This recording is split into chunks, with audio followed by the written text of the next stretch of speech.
ಪ್ರಿಯ ವಿದ್ಯಾರ್ಥಿಗಳೇ, ನೀವೀಗಾಗಲೇ ಹಿಂದಿನ ತರಗತಿಯಲ್ಲಿ ದ್ವಿಪದೋಕ್ತಿಯ ವರ್ಗ, ತ್ರಿಪದೋಕ್ತಿಯ ವರ್ಗ, ದ್ವಿಪದೋಕ್ತಿಯ ಘನ, ನಂತರ a cube plus b cube, a cube minus b cube, a cube plus b cube plus c cube minus 3abc, ನಂತರ a cube plus b cube plus c cube equals 3abc. ಇಂತಹ ಬೀಜಗಣಿತ ಸಮೀಕರಣಗಳ ಪ್ರತಿನಿಧಿಸುವ ಸೂತ್ರವನ್ನು ಆಧರಿಸಿ ಸೂತ್ರವನ್ನು ಸ್ಮರಿಸುವ ಕ್ರಮ ಜೊತೆಯಾಗಿ ಹಲವಾರು ರೀತಿಯ ಸಮಸ್ಯೆಗಳನ್ನು ಬಿಡಿಸುವಲ್ಲಿ ತಾವೆಲ್ಲ ಯಶಸ್ವಿಯಾಗಿದ್ದೇವೆ. ಆ ನಿಟ್ಟಿನಲ್ಲಿ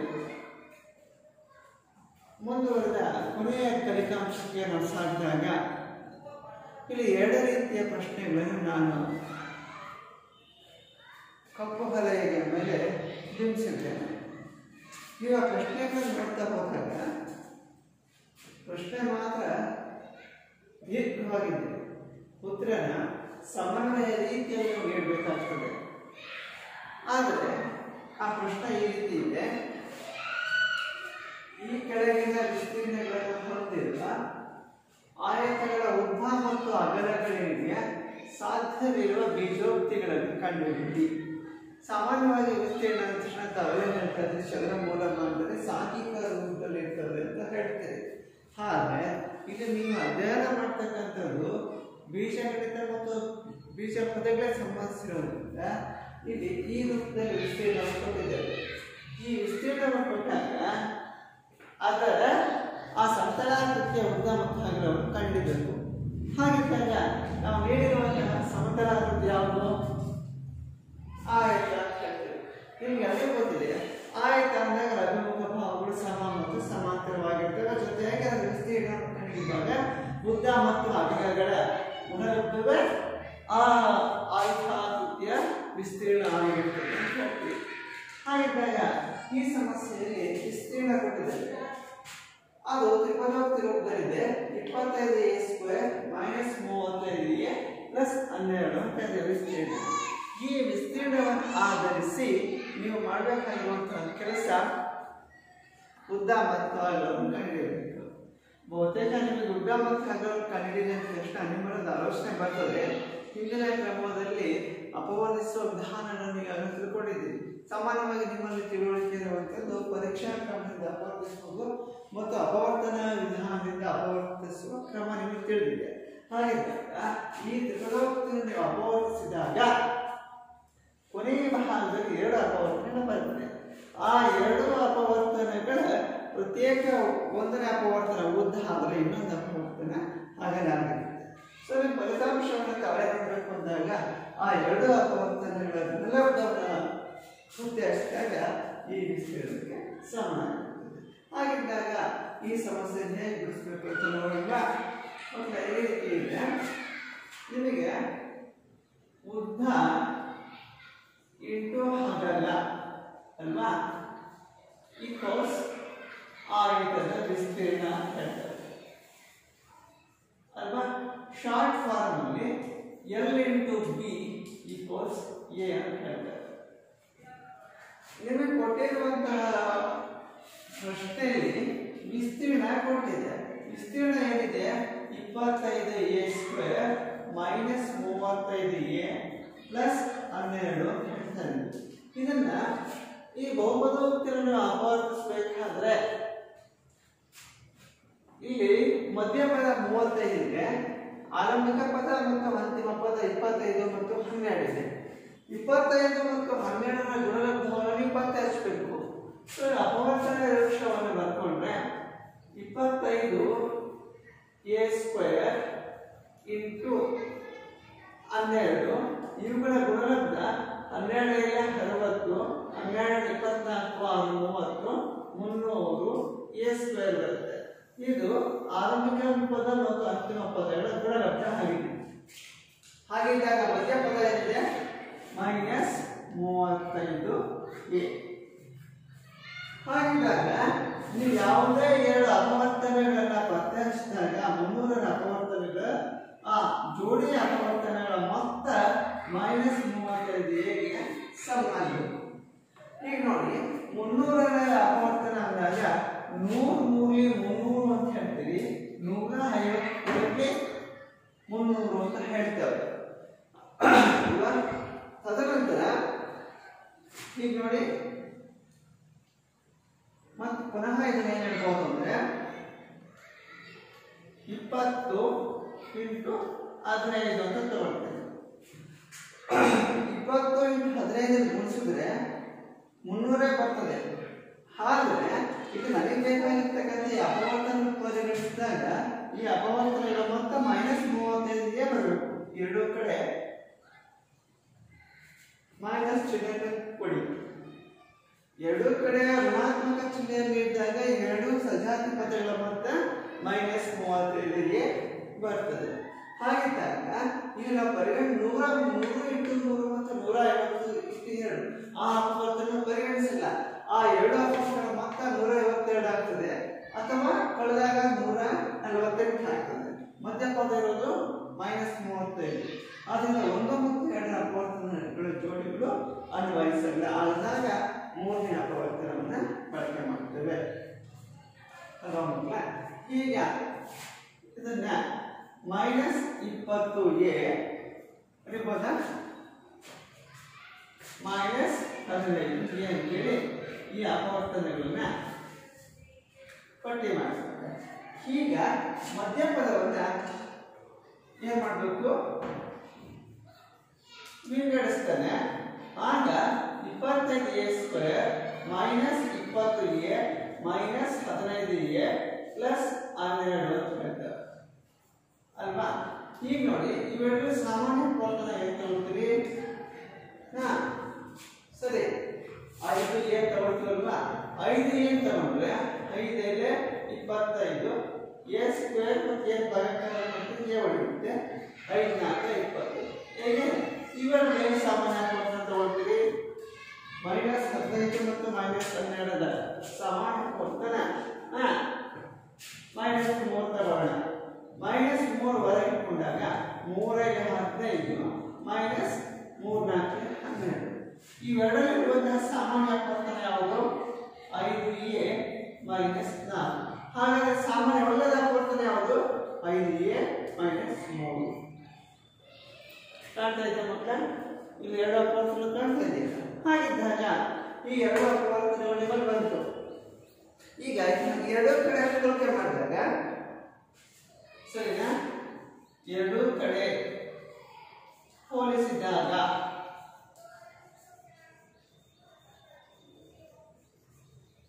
ಅಲ್ವಾ. ಹೀಗೆ ಮೊದಲನೇ ಉದ್ದ ಎಷ್ಟಾಗುತ್ತೆ? 5a -4 ಆಗುತ್ತೆ ಅಲ್ವಾ. ಹಾಗಿದ್ದಾಗ ಆಗಲೇ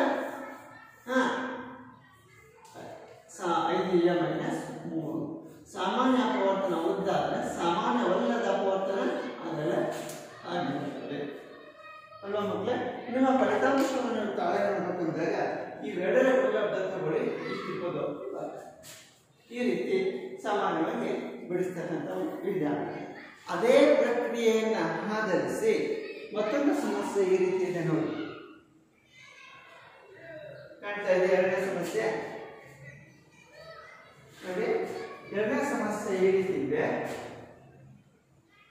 35y² +13y -12. ಇದರಲ್ಲೂ ಕೂಡ ಆಯತದ ವಿಸ್ತೀರ್ಣ ನೀಡಿದ್ದೇವೆ. ನಾವು ಕಂಡಿದ್ದೇನು? ಉದ್ದ ಮತ್ತು ಅಗಲ. ನಿಮಗೆ ಗೊತ್ತಿದೆ ಉದ್ದ ಮತ್ತು ಅಗಲಗಳ ಗುಣಲಬ್ಧವೇ ಆಯತದ ವಿಸ್ತೀರ್ಣ ಅಂತ ಹೇಳ್ತೇವೆ. ಇಲ್ಲಿ ನೀಡಿರುವಂತಹ ಆಯತದ ವಿಸ್ತೀರ್ಣ ಯಾವುದು? 35y² +13y -12 ಅಲ್ವಾ ಮಕ್ಕಳೇ. ಹಾಗಿದ್ದಾಗ ಇಲ್ಲಿ ನೋಡಿ, ಇಲ್ಲಿ ಆರಂಭಿಕ ಪದ 35y² ಇದೆ, ಅಂತಿಮ ಪದ -12 ಇದೆ. ಇವುಗಳ ಗುಣಲಬ್ಧವನ್ನು ಕಂಡುಹಿಡಿಯಿರಿ. -420y² ಬರುತ್ತೆ. ಹಾಗಿದ್ದಾಗ ಇಲ್ಲಿ ಇರುವಂತಹ ಮಧ್ಯಪದ ಏನಿದೆ? 13y ಇದೆ. 13y ಇದ್ದಾಗ ಅಪವರ್ತನಗಳು ಯಾವ್ಯಾವ ಬರುತ್ತೆ ನೋಡಿ. 420 ಇದೆ ಅಲ್ವಾ. 420 ಇದೆ ಅಂದಾಗ ಇಲ್ಲಿ ಯಾವ ಅಪವರ್ತನಗಳು ತಗೊಳ್ತೀರಿ ನೋಡಿ ಮಕ್ಕಳೇ. ಸಾಮಾನ್ಯವಾಗಿ 28y 15y ಈ ಎರಡು ಅಪವರ್ತನ ಗುಣಲಬ್ಧವನ್ನು ತಗೊಳ್ಳಿ 420 ಬರುತ್ತೆ. ಹಾಗಿದ್ದಾಗ ಇಲ್ಲಿ ಮಧ್ಯಪದ ಪ್ಲಸ್ 13y ಬರಬೇಕು. ಪ್ಲಸ್ ಸಾಮಾನ್ಯವಾಗಿ ಮಧ್ಯಪದ ಅಂದ ತಕ್ಷಣ ಅಲ್ಲಿ ದೊಡ್ಡ ಪದದ ಚಿಹ್ನೆ ಆಗಿರ್ತದೆ. ಆಗ ಪ್ಲಸ್ 18y ಮೈನಸ್ 15y ಅನ್ನ ಪರಿಗಣಿಸಿ. ಆಗ ಇವುಗಳ ಮೊತ್ತ ಪ್ಲಸ್ 13y ಆಗುತ್ತೆ. ತಿಳಿತಾ? ಈಗ 35y ಸ್ಕ್ವೇರ್ ಇಲ್ಲೇನ ಕೊಡ್ತೀರಿ plus 28y minus 15y minus 12 ಅಲ್ವಾ ಮಕ್ಕಳೇ? ಹೀಗೆ ನೋಡಿ L into B equals ಇವೆರಡರ ಸಾಮಾನ್ಯ ಅಪವರ್ತನ ಯಾವ ತಗೊಳ್ತೀರಿ? 7 ಇದೆ 35 7y ತಗೊಳ್ಳೋಣ.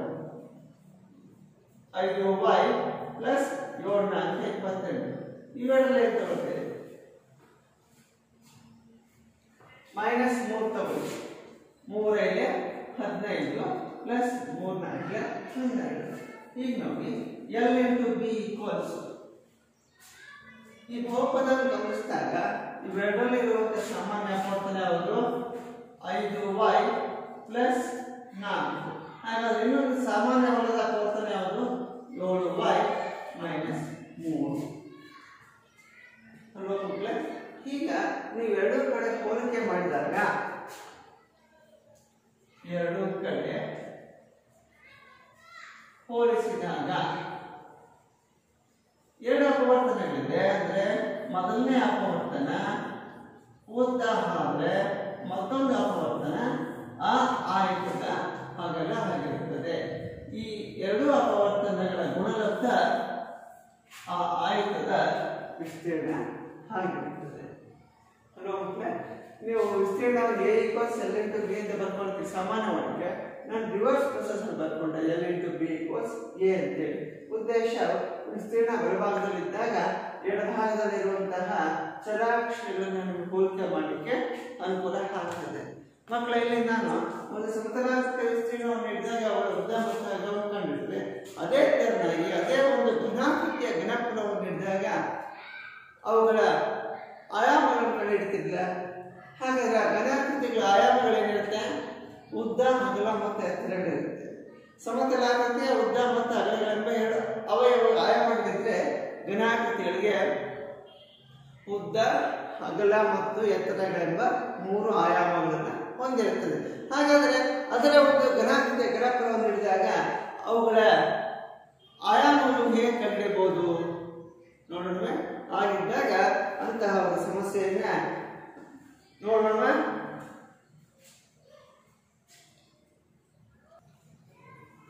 ಮಕ್ಕಳ ಪ್ರಶ್ನೆ ಈ ರೀತಿ ಇದೆ ನೋಡಿ.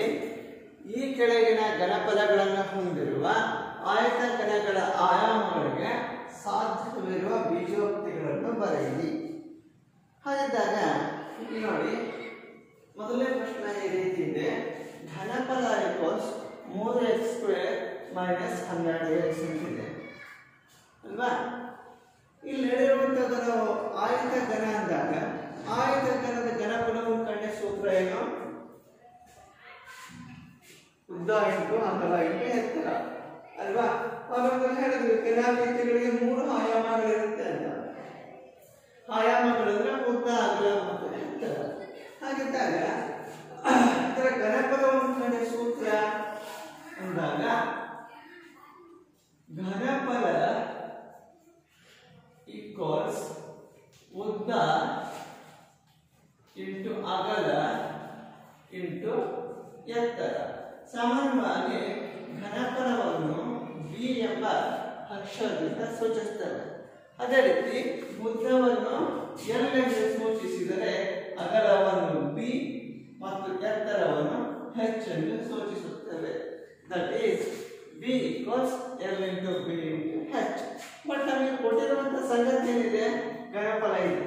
ಹಾಗಿದ್ರೆ ಘನಫಲ ಏನಿದೆ, 3x² minus 12x equals L into B into H. ಅಲ್ವಾ? ಈಗ ನೀವು ನೋಡಿದಾಗ ಈ ದ್ವಿಪದೋಕ್ತಿಯಲ್ಲಿ ಸ್ಥಿರ ಪದಗಳು ಯಾವುವು? 3 ಮತ್ತು 12. ಹಾಗಾದ್ರೆ 3 ಮತ್ತು 12ರ ಭಾಗಶಃ ಏನು? ಹೌದು, 3. x² ಮತ್ತು x ನ ಭಾಗಶಃ x. ಹಾಗಿದ್ದಾಗ ಸಾಮಾನ್ಯ ಅಪವರ್ತನ 3x ಆಗುತ್ತೆ. 3x ನಿಂದ ಭಾಗಿಸಿದ್ರೆ x minus 3 4 12 equals L into B into H. L base ಅಂತ ಬರೀಬಹುದು. ನೀವು ಇಲ್ಲಿ ಹೋಲಿಕೆ ಮಾಡಿ, 3x ಇಂಟು x ಮೈನಸ್ 4 ಇದೆ. ಇಲ್ಲಿ ಎಷ್ಟು ಅಂಶಗಳನ್ನು ಕಾಣ್ತೀರಿ? ಸಂಗತಿಗಳು 3 ರೀತಿಗಳು ಕಾಣ್ತೇವೆ. ಅಂದಾಗ ಎರಡೂ ಕಡೆ ನೀವು ಹೋಲಿಸಿದಾಗ,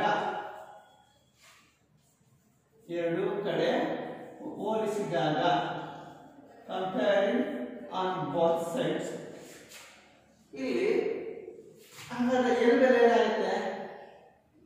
3 equals L, x equals B, x minus 4 equals H. ನಮಗೆ 3 ಬೆಲೆ ಬೇಕಿಲ್ಲ, ನಮಗೆ ಬೇಕಿರೋದು ಯಾವ್ದು ಬೆಲೆ? L ಬೆಲೆ. That is L equals 3. ಹಾಗಾದ್ರೆ B ಈಕ್ವಲ್ಸ್ x. ಅದೇ ತರನಾಗಿ ಎತ್ತರ H ಈಕ್ವಲ್ಸ್ x ಮೈನಸ್. ಸರಿ ಮಕ್ಕಳೇ, ಈ ರೀತಿ ಕಂಡುಹಿಡಿದ್ದೇವೆ. ಹಾಗಿದ್ದಾಗ ಇನ್ನೊಂದು ಪ್ರಶ್ನೆ ಇದೆ ನೋಡಿ. ಇಲ್ಲಿ ಇದು ದ್ವಿಪದೋಕ್ತಿ ರೂಪದಲ್ಲಿದೆ. ಈಗ ದ್ವಿಪದೋಕ್ತಿ ರೂಪದಲ್ಲಿ ಈ ಸಮಸ್ಯೆ ಇದೆ. ಘನಫಲ 12ky² plus 8ky minus 20k. ಅಲ್ವಾ ಮಕ್ಕಳ? ಈ ಸಮಸ್ಯೆಯನ್ನು ಬಿಡಿಸುವಾಗ ತುಂಬಾ ಜಾಗೃತರಾಗಿರಬೇಕು ಅಲ್ವಾ? ಈಗ ನಾನು ಹೇಳ್ತಾನೆ, ರಿವರ್ಸ್ ಪ್ರೊಸೆಸ್ ಸೂತ್ರ ಬರೀತಾನೆ. L into B into H equals B ಅಂತ ಬರೀತಾನೆ. ಅದನ್ನು ಹೇಳಿದ್ದೇವೆ, B ಅಂದ್ರೆ ಘನಫಲ. ಹಾಗಿದ್ದಾಗ L into B into H equals ಘನಫಲ ಏನಿದೆ? 12ky² plus 8ky minus 20k. ಅಲ್ವಾ? ಸರಿ, ಈಗ ಇಲ್ಲಿ ನೋಡಿ, ಬಲಬದಿಯಲ್ಲಿರುವಂತಹ ತ್ರಿಪದೋಕ್ತಿಯನ್ನು ಗಮನಿಸಿದಾಗ ಸ್ಥಿರ ಪದಗಳು ಅಥವಾ ಸಂಖ್ಯಾ ಸಹಗುಣಕಗಳು ಯಾವ್ಯಾವಿದೆ? 12, 8, 20 ಇದೆ. ಹಾಗಾದ್ರೆ 12, 8, 20ರ ಭಾಗಶಃ ಏನು? ಹೌದು, 4. 4ರಿಂದ ಈ ತ್ರಿಪದೋಕ್ತಿಯನ್ನು ಭಾಗಿಸಿ 4 ಕೇಳಿದ್ರೆ ಹೋಗೋಣ. ಯಾಕೆ? 3 ಕಡೆ ಕೇಳಿದೆ ನೋಡಿ ಅಲ್ವಾ? 4k into 4 3 12 3y² plus 2y minus 5. ಈಗ ಇದೊಂದು ವರ್ಗಾತ್ಮಕ ಬಹುಪದೋಕ್ತಿಯ ಆದರ್ಶ ರೂಪಕ್ಕೆ ಬಂದಿದೆ. ಈಗ ಈ ತ್ರಿಪದೋಕ್ತಿಯನ್ನ ಅಪವರ್ತನ ಮಾಡೋಣ. ಆದ್ರೆ ಈ ಸಾಮಾನ್ಯ ಅಪವರ್ತನ ಹಾಗೆ ಅಂತಿಮದವರೆಗೂ ಕೂಡ ತಗೊಂಡು ಹೋಗ್ಬೇಕು. ಯಾಕೆ? ಇದನ್ನ ಅಪವರ್ತನ ಮಾಡುವಾಗ 2 ಅಪವರ್ತನ ಮಾತ್ರ ಬರುತ್ತೆ. ಯಾಕೆ? ಕ್ರಮ ಎಷ್ಟಿದೆ? ವರ್ಗಾತ್ಮಕ ಬಹುಪದೋಕ್ತಿಯಂದಾಗ ಹೊಂದಿರುವಂತಹ ಅಪವರ್ತನಗಳ ಸಂಖ್ಯೆ 2. ನಮಗೆ ಬೇಕಾಗಿರ್ತಕ್ಕಂಥದ್ದು ಇಲ್ಲಿ ಘನಫಲ ಅಂದ್ರೆ 3. ಹಾಗಿದ್ದಾಗ ಸಾಮಾನ್ಯ ಅಪವರ್ತನ ಮತ್ತೊಂದು ಆಯಾಮದ ಅಳತೆ ಆಗಿರುತ್ತೆ. ಸೊ ಇಲ್ಲಿರುವಂತಹ ಮೊದಲನೇ ಪದ ಹೇಳಿ, 3y². ಕೊನೆ ಪದ ಮೈನಸ್ 5, 5 3 15 ಮೈನಸ್ 15y². ಮಧ್ಯ ಪದ ಪ್ಲಸ್ 2y ಅಲ್ವಾ? ಹಾಗಿದ್ದಾಗ 15ರ ಅಪವರ್ತನಗಳನ್ನು ಗುರುತಿಸಿ. 15ರ ಅಪವರ್ತನಗಳು ಯಾವುವು? 3 15, 5 3 18 ಅಲ್ವಾ? ನಂತರ 15 15. ಮತ್ತೇನಾದ್ರು ಚಾನ್ಸ್ ಪ್ರಾಕ್ಟೀಸ್ ಇದೆಯಾ ಪ್ರಕರಣಗಳಲ್ಲಿ? ಇಲ್ಲ. ಯಾಕೆ? ಅಲ್ಲಿ ಬರುವಂತ 2 ಇಲ್ಲಿ ನಾನೀಗ ಬಳಸ್ತಕ್ಕಂಥದ್ದು 5 3 15 ಅಂತ ಬಳಸ್ತೇನೆ. ನನಗೆ ಮಧ್ಯ ಪದ ಬರಬೇಕಾಗಿರುವಂಥದ್ದು ಪ್ಲಸ್ 2y ಇದೆ. ಆದ್ರಿಂದ ಇದನ್ನ -3y ಪರಿಗಣಿಸಬೇಕು. ಓಕೆ, ಈಗ ಈ ತ್ರಿಪದೋಕ್ತಿನ ಅಪವರ್ತಿಸುವ ಮುನ್ನ ಮಧ್ಯ ಪದವನ್ನು ವಿಭಜಿಸಿ. ಹೇಗೆ? Plus 5y minus 3y minus 5. ಸರಿನಾ ಮಕ್ಕಳೇ? ಹೀಗೆ L into B into H equals 4k into ಇವೆರಡು 3y ಸಾಮಾನ್ಯ ಅಪವರ್ತನ ತಗೊಳ್ಳಿ. 3y ಸಾಮಾನ್ಯ ಅಪವರ್ತನ ತಗೊಂಡಾಗ y ಪ್ಲಸ್ 5 ಇಲ್ಲಿ ಮೈನಸ್ 1 ಕಾಮನ್ ತಗೊಳ್ಳಿ. 3y ಪ್ಲಸ್ 5 ಮಕ್ಕಳೇ 3 ಮತ್ತು 5 ಅವಿಭಾಜ್ಯ ಸಂಖ್ಯೆಗಳಾದಾಗ ಅವುಗಳ ಮಾಸಹ 1. ಇಲ್ಲಿ ನಾವು ಸಾಮಾನ್ಯ ಅಪವರ್ತನ ಯಾವ್ದು ತಗೋಬೇಕು? y ಮಾತ್ರ ತಗೋಬೇಕು. ಈಗ ಇಲ್ಲಿ ನೋಡಿ, ಇಲ್ಲಿ ಸಾಮಾನ್ಯ ಅಪವರ್ತನ 3y ಪ್ಲಸ್ 5 ಸಾಮಾನ್ಯ ಹೊರದ್ದು y ಮೈನಸ್ 1 ಅಲ್ವಾ? ಈಗ ಸಂಪೂರ್ಣ ಆವರಣವನ್ನು ವಿಸರ್ಜನೆ ಮಾಡಿ L into B into H equals 4k into 3y plus 5 into y minus 1. ಎಡಗಡೆ 3 ಚರಾಂಶಗಳ ಬೆಲೆಯನ್ನು ಕಂಡುಹಿಡಿಯಬೇಕು, ಬಲಗಡೆ ಬೀಜ ಪದಗಳಿವೆ. ಹಾಗಿದ್ದಾಗ ಎರಡೂ ಕಡೆ ಹೋಲಿಸಿದಾಗ